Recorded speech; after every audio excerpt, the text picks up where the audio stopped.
বিয়ের 1 মাসের মধ্যেই সুখবর, মা হতে চলেছেন মধুমিতা সরকার। টলিপাড়া এবার বড় সুখবর। অভিনেত্রী মধুমিতা সরকারের পরিবারে আসতে চলেছে নতুন অতিথি। শোনা যাচ্ছে খুব শীঘ্রই মা হতে চলেছেন জনপ্রিয় অভিনেত্রী মধুমিতা সরকার। উল্লেখ্য, মধুমিতা সরকার এবং দেবমাল্য 2026 সালের 25 জানুয়ারি বিবাহ বন্ধনে আবদ্ধ হন।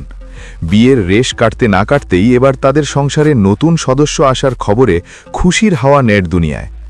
সম্প্রতি একটি বিয়ের অ্যালবামের ছবি সমাজ মাধ্যমে শেয়ার করেন মধুমিতা, আর তারপর থেকেই নেট পাড়ায় শুরু হয় জোর আলোচনা।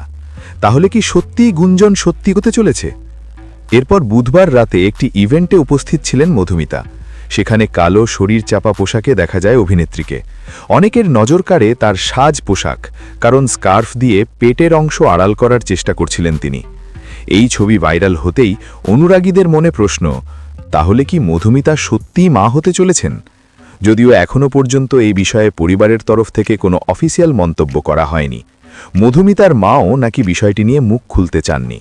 তবে নেটিজেনদের ধারণা, খুব শীঘ্রই সুখবর আসতে চলেছে মধুমিতা দেবমাল্যর সংসার থেকে।